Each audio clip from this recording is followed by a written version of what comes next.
Alors je vous préviens, ma voix est un petit peu déraillée pour cette vidéo, j'ai la crève, je m'en sors pas, donc j'ai parlé un petit peu du nez.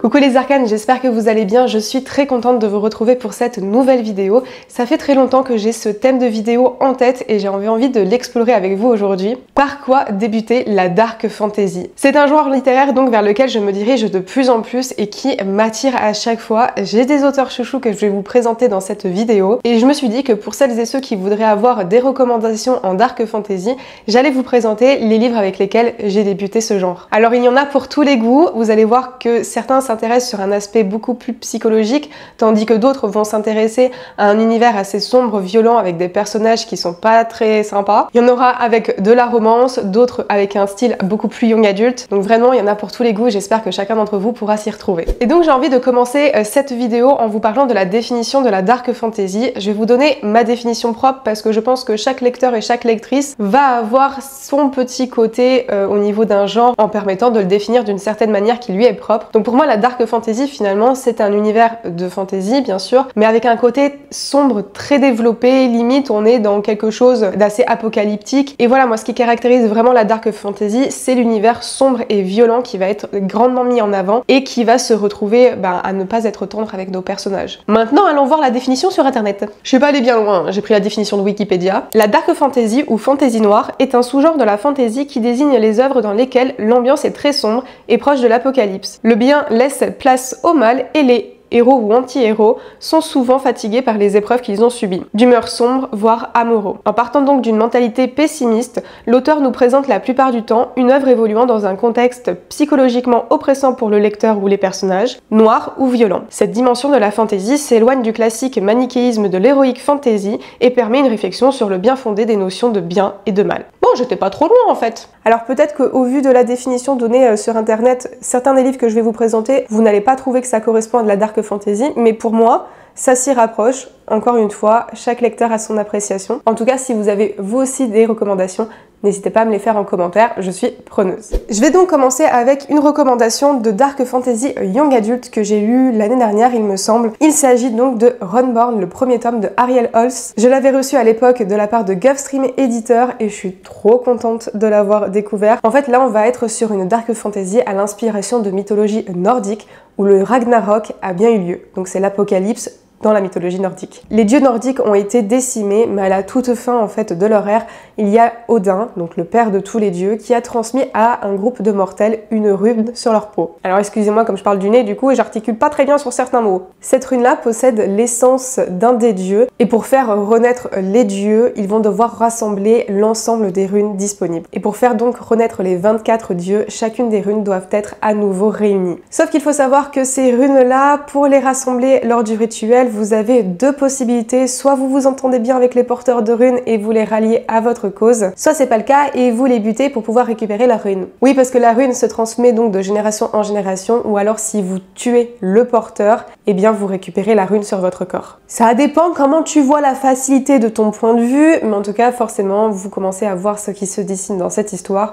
Vous allez avoir ceux qui veulent tout simplement réunir les 24 runes de manière pacifique, et de l'autre côté, vous allez avoir ceux qui sont gros bourrins et soit tu te rallies à leur cause, soit tu crèves. Et dans cette histoire, on va y suivre Tyr, qui est donc un jeune garçon qui a été marqué par la rune du dieu du même nom et il ne connaît absolument rien de son héritage et de toute cette prophétie. Sauf qu'à un moment donné, quand il va avoir des gens débarquer pour pouvoir récupérer sa rune, il va bien être obligé de se mettre à la page. Il me semble que c'est une trilogie où chaque tome va se concentrer sur un personnage principal. Le tome 2 est à apparaître incessamment sous peu, il me semble, et va être sur le personnage donc de Elle, qu'on voit ici au niveau de la couverture. Le tome 1 se concentre donc sur Tyr et le troisième, je ne sais plus. Je pense que c'est la demoiselle qu'on voit aussi sur la couverture, mais on n'en sait pas trop d'elle. Et j'ai bien aimé donc cette dark fantasy young adulte parce que tout d'abord c'est accessible aussi quand on commence la dark fantasy, commencer par quelque chose qui est peut-être plus léger en termes de richesse d'univers et on fait référence aussi à des mythes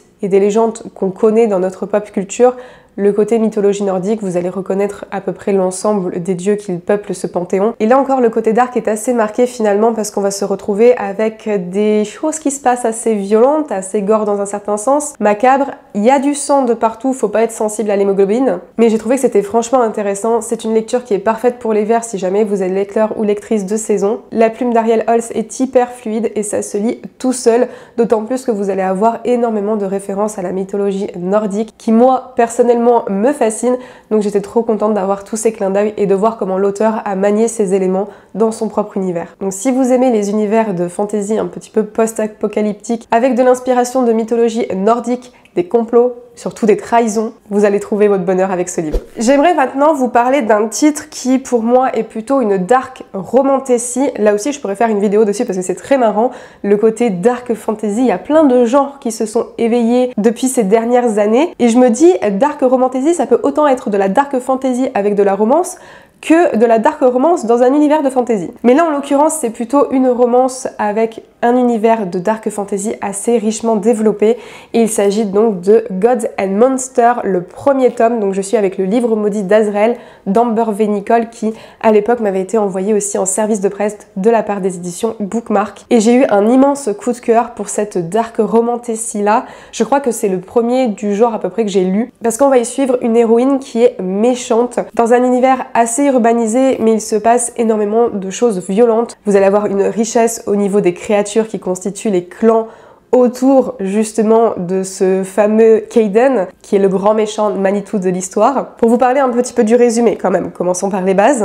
Nous sommes avec Diana donc qui est une sorte de créature hybride, un monstre créé par Kaidan qui est le grand méchant de l'histoire, celui qui veut asservir l'ensemble des humains et autres peuples de créatures. Donc vous avez autant des sorcières, des banshees, des vampires, des loups-garous, voilà tout un panel de créatures comme ça qui se sont ralliées à la cause de Kaidan. Kaidan est un personnage absolument noir, terrifiant, menaçant et tout ce que vous voulez. Et donc Kaidan, dans sa quête pour asservir toute l'humanité, va demander à Diana et autres de ses acolytes de récupérer le livre d'Azrael qui serait capable de lui faire ouvrir de nombreuses portes et de gagner en puissance. Mais bien évidemment que ça ne va pas être aussi simple que ça puisqu'il va avoir le protecteur du royaume qui se nomme Liam, anciennement Zamkiel, qui est aussi connu comme le briseur de monde. Un personnage assez torturé, un dieu surpuissant également, qui va se mettre sur son chemin. Mais peut-être que les deux vont pouvoir s'allier dans une cause commune, surtout si la sœur de Diana se met en plein milieu et qu'elle est menacée. Voilà un petit peu pour le résumé bancal de cette histoire, mais sachez que l'univers est extrêmement riche, vous avez plus de 800 pages quand même. Il est un peu gros ce roman, mais il est absolument fascinant, addictif, il se lit encore une fois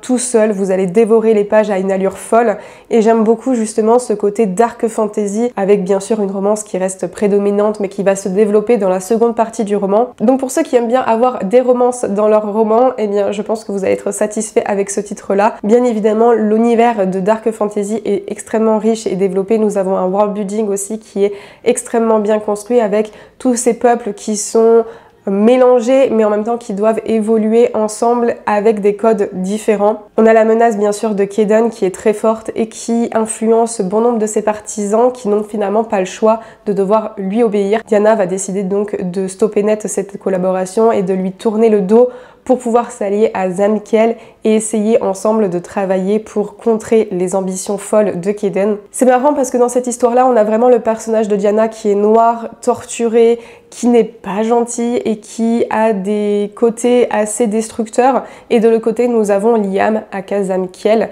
qui est plutôt le côté lumineux mais torturé également dans un sens puisqu'il souffre de sévères dépressions avec des traumatismes importants qu'il essaye de surmonter. Donc on a vraiment ces deux personnages ambivalents qui vont se retrouver et essayer de se reconstruire ensemble dans un sens. Mais j'aime beaucoup le personnage de Diana parce que là, si vous voulez un personnage absolument noir, méchant, qui est un anti-héros finalement, eh bien vous allez tout à fait matcher avec ce personnage-là. C'est typiquement la femme badass par excellence mais bien construite, pas cliché, qui prend en force, en assurance mais qui a aussi des faiblesses qu'elle va nous dévoiler tout au long du roman. Un univers bien évidemment dark, même si très urbanisé. On a quand même quelque chose d'assez violent qui va mettre nos personnages à mal et qui va vous mettre lecteur en mal, sachez-le, à la fin du roman, vous allez finir en PLS. J'ai absolument dévoré ce roman, c'était sensationnel, c'est pépite, c'est un livre incroyable, donc n'hésitez pas à le découvrir si vous avez envie de vous jeter dans de la dark fantasy, mais que vous êtes un peu réfractaire, parce que des fois il n'y a pas forcément de romance. Là au moins, avec cette dark romantasy là, vous allez pouvoir vous y retrouver et ça peut être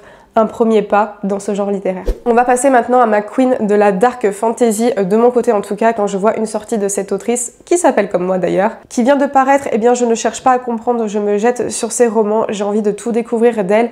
Il y a un côté dans ces dark fantasy très noir et sombre bien évidemment, mais avec un côté psychologie et limite folie qui est abordée à chaque fois. La limite entre l'esprit humain, sain d'esprit, à quel moment il va basculer dans la folie, perdre complètement la tête et s'imaginer des choses. Il y a un rapport également avec la bête, le côté bestial de l'homme finalement qui va prendre le dessus à chaque fois. Je ne vais pas trop rentrer dans les détails pour le moment, mais sachez que c'est une thématique très forte dans les romans d'Aurélie Wallenstein. Et pour commencer, au niveau de la dark fantasy, je vous propose de débuter avec celle-ci, ou peut-être l'autre, Les Deux Sauveaux. L'épée, la famine et la peste d'Aurélie Wallenstein, publié chez Scrinéo. Alors attention aux arachnophobes, ce livre est centré avec des araignées de partout, donc si vous n'aimez pas ça, eh bien triste pour vous, vous allez louper un merveilleux roman de dark fantasy, mais je peux comprendre, c'est très dérangeant. C'est pas juste une araignée qui se balade dans un coin, hein. C'est tout l'univers qui est construit autour des araignées, puisque dans cet univers, nous sommes avec des tarantas qui sont des espèces de sorcières araignées qui vont tisser des fils dans l'esprit des hommes et les corrompre au fur et à mesure. En tissant ces fils-là, elle les condamne justement à la mélancolie et aux idées noires. Donc c'est un véritable fléau dans le royaume que les seigneurs tentent par-dessus tout d'éradiquer. Et donc 3 têtes vont être mises à prix dans ce roman-là. Le premier, ça va être un jeune garçon qui se dit possédé par l'esprit d'un loup. Il porte un casque de loup justement qu'il ne retire jamais. La seconde, c'est une jeune fille qu'on soupçonne d'avoir des pouvoirs de taranta, donc le pouvoir des araignées. Et la troisième tête qui risque de tomber, c'est un ancien soldat persuadé que son fils vit dans l'œil d'un cerf. Ils sont donc ensemble pourchassés par l'Inquisition et ils vont essayer de s'allier pour arriver à défaire le mal qui les ronge. J'ai adoré ce roman, surtout la particularité de l'univers qui est construit autour des araignées, des toiles d'araignées qui vont tisser dans votre esprit et vous faire perdre la tête, vous changeant peu à peu aussi en quelque chose de maléfique, bestial comme je le disais. Un roman qui va s'attarder aussi sur la folie humaine, à quel moment on va progressivement perdre l'esprit. C'est ça que j'aime bien, savoir qu'est-ce qui est vrai et qu'est-ce qui est faux. Et donc ces 3 personnages-là vont décider de faire route ensemble dans un objectif commun, même si tout les sépare, s'ils n'ont pas forcément envie de rester ensemble, de peur de se faire traquer et exécuter par l'Inquisition, ils vont bien devoir quand même s'allier pour une juste cause, du moins leur cause. Encore une fois, c'est une duologie, donc terminée en 2 tomes, ça se dévore tout seul, je vous le recommande, mais attention encore une fois à ceux qui sont sensibles aux araignées, parce que vous allez avoir ce côté toile tissée dans l'esprit humain, mais vous allez avoir aussi ces tarantas, donc ces femmes mi-humaine, mi-araignée, et je vous laisse deviner quelle partie du corps de l'araignée c'est. Moi personnellement, j'avais adoré justement la richesse de l'univers, l'originalité aussi de celui-ci, la relation entre les 3 protagonistes qui vont se développer alors que tous les opposent, ils n'avaient rien pour être ensemble, ils n'avaient rien pour se lier, et finalement on va les voir se construire petit à petit, établir un lien, mais surtout la grande question c'est jusqu'où ils sont prêts à aller et qu'est-ce qu'ils sont prêts à perdre pour pouvoir réussir et rester unis. Là est toute la question du roman et je suis sûre que vous risquez de lâcher votre petite larme à la fin. Toujours avec Aurélie Wallenstein qui s'attarde encore une fois sur le côté bestial de l'homme et le côté aussi métamorphose. Je vous propose de découvrir Le Roi des Fauves, donc qui a été publié chez les éditions Scrinéo. Un livre encore une fois de dark fantasy exceptionnel, j'ai adoré. Si vous aimez les pseudo huis clos, je vais vous expliquer le pourquoi le pseudo, et le côté métamorphose de l'homme qui se change en bête. Foncez sur ce roman. Accusés de meurtre, Ivar, Kaya et Oswald sont tous les 2 condamnés à un sort pire que la mort. Vous allez me dire, oui ok, mais qu'est-ce qui est pire que la mort? Eh bien ils sont condamnés à ingérer un parasite. Ils vont être abandonnés dans une sorte de forêt, un royaume abandonné totalement en ruine. Ils ont 7 jours pendant lequel le parasite va grandir jusqu'à les changer en monstres, des berserkirs. Et à la fin de ces 7 jours-là, il y a des mages qui vont entrer dans la forêt et les chasser pour pouvoir les soumettre à leur volonté. C'est C'est une course contre le temps particulièrement angoissant, mais surtout il reste un espoir, puisque quand chacun d'entre eux a inoculé le parasite, ils ont eu la vision d'une bête, le roi fauve, qui les intime de venir le rejoindre dans son château pour pouvoir les aider avec ce parasite. Donc quand ils vont se retrouver les 3 gens dans la forêt, ils vont essayer déjà de survivre aux autres prisonniers qui essayent de les tuer. Le fait qu'ils vont perdre aussi progressivement leur humanité au profit de leur côté bestial qui se développe de jour en jour. Et ils vont essayer ensemble de retrouver le roi des fauves pour pouvoir se sauver. C'est là le côté un petit peu huis clos, c'est qu'on va être vraiment dans une forêt, on va pas en sortir. Il y a l'amitié entre ces 3 jeunes gens qui est particulièrement touchante, mais qui va être mise à mal aussi. À quel moment justement on est prêt à trahir ses amis pour pouvoir survivre. Le côté bestial, comme je vous le disais, va se renforcer de plus en plus, et à quel moment les gens vont commencer à perdre l'esprit et se laisser dominer par leurs instincts animaux. À quel moment ils vont se laisser totalement envahir par la bête féroce qui grandit en eux, et jusqu'où ils sont prêts à aller pour garantir leur propre survie. Et ce que j'ai particulièrement aimé dans ce roman-là, c'est que le côté bête n'est pas laissé au hasard. S'il y a une transformation qui s'opère, c'est parce qu'il y a une transformation au niveau de votre moi le plus profond. La bête qui va surgir de ce parasite et de vous au bout de 7 jours. Déjà, ça commence petit à petit les métamorphoses, mais c'est pas anodin, ça correspond à ce qu'il y a au plus profond de soi et ça correspond finalement à ce que vous êtes réellement. Donc il y a un caractère psychologique qui est très intéressant encore une fois dans cette dark fantasy là, et je peux que vous recommander si vous aimez un petit peu ce genre. Moi en tout cas à chaque fois ça match. Et le tout dernier roman que j'ai à vous présenter de cette autrice là, il s'agit en réalité de la première dark fantasy que j'ai lue d'elle, et peut-être que j'ai lu tout court. Et j'avoue que j'ai commencé par le truc le plus trash. Donc c'est pour ça que je vous le mets plus haut dans cette sélection-là, c'est pour quand même des lecteurs assez aguerris, dans le sens où il y a quand même un trigger warning assez important, et en plus de ça, il est beaucoup plus sombre, je trouve, psychologiquement parlant, que les 2 romans précédents. Il s'agit du Dieu Oiseau, donc de Aurélie Weinstein, encore une fois publié aux éditions Scrinéo. Dans cet univers, tous les 10 ans, les 10 clans se réunissent sur une île pour participer à une compétition. Une compétition qui va déterminer quel sera le clan qui va régner pour les 10 prochaines années, et tous les perdants vont subir la tradition du banquet. C'est une journée d'orgie où les vainqueurs peuvent réduire en esclavage, tuer et même dévorer leur adversaire. Donc je vous mets ici tous les trigger warnings correspondant à cette fameuse tradition du banquet. C'est pour ça que je dis que c'est pas destiné à tout le monde ce roman. Il y a 10 ans, Faolan justement a assisté au massacre de sa famille puisqu'il faisait partie du clan des perdants, et il a été sauvé in extremis par le fils du chef victorieux, Torik, qui l'a assigné comme esclave personnel. Et donc depuis cette dernière décennie, Faolan est obligé de subir les pires perversités de son maître. Mais c'est alors que la nouvelle compétition va commencer, et Faolan voit là un moyen de pouvoir sortir de sa condition en participant donc à ce fameux tournoi. Ça sera l'occasion pour lui de prendre sa revanche, mais sa vengeance aura-t-elle le goût du sang? Donc comme je vous disais, au niveau des trigger warnings, nous sommes bien partis quand même avec ce roman-là, donc il n'est pas pour tout le monde. Vraiment, c'est assez détaillé, c'est pas non plus insurmontable si j'ai pu le lire honnêtement,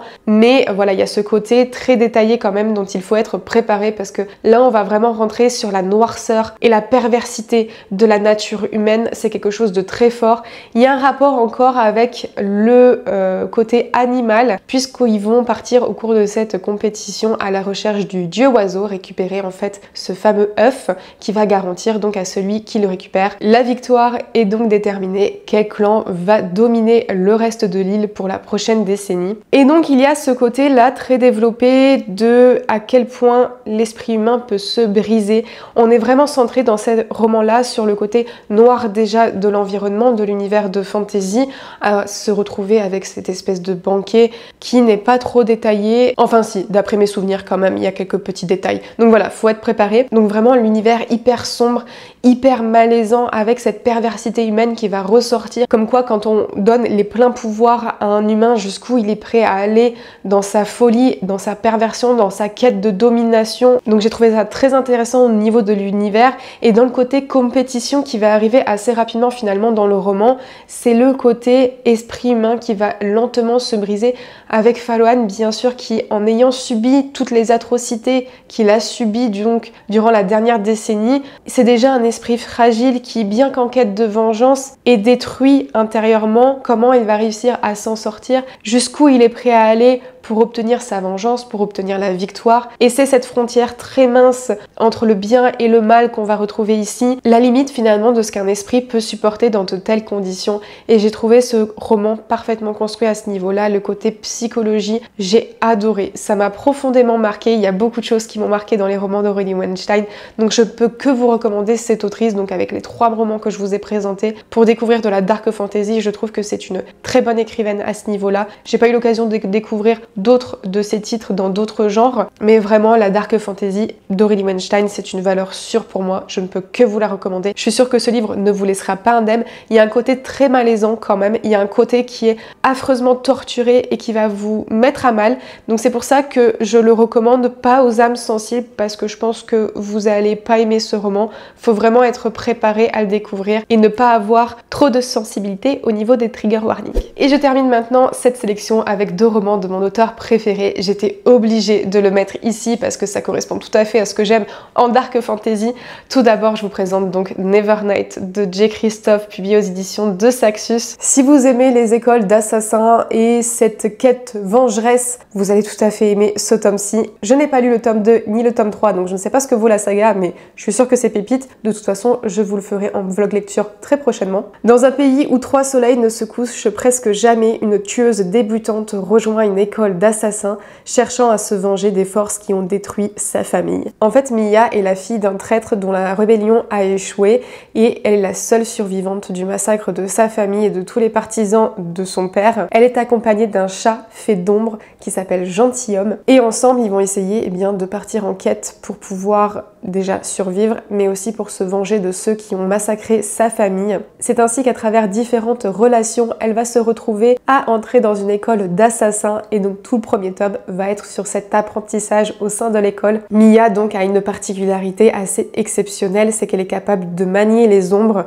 de se fondre à l'intérieur. Je trouvais ce roman absolument fascinant, palpitant, très richement construit. Il y a toujours des péripéties avec J. Christophe, on n'a pas le temps de souffler. C'est un univers, voilà, absolument épatant, sombre, violent aussi. Notre personnage, donc Mia, va être d'une violence extrême également. Elle va subir certaines choses aussi à l'école d'assassins. Et j'ai bien aimé les cours dans cette histoire parce que justement, on n'est pas tendre avec eux, on les prépare vraiment à ce qu'ils attendent de la part d'un assassin. Et donc ça va les mettre sur la frontière entre la vie et la mort, tout simplement, si je peux dire ça comme ça. La politique, encore une fois, est là aussi très développée sur tout ce qui se passe au niveau des conflits, des complots et des trahisons, comment Mia va vouloir s'intégrer parmi tout ça, et comment aussi l'Église Rouge va pouvoir s'interférer dans tout ça. J'ai bien aimé, pour ma part, c'est vraiment une fantaisie encore une fois richement construite, comme vous le voyez. J'ai aussi annoté quelques passages, je compte m'en faire une relecture très prochainement. Et Nevernight est aussi connu pour avoir des notes de bas de page assez conséquentes qui apportent encore un plus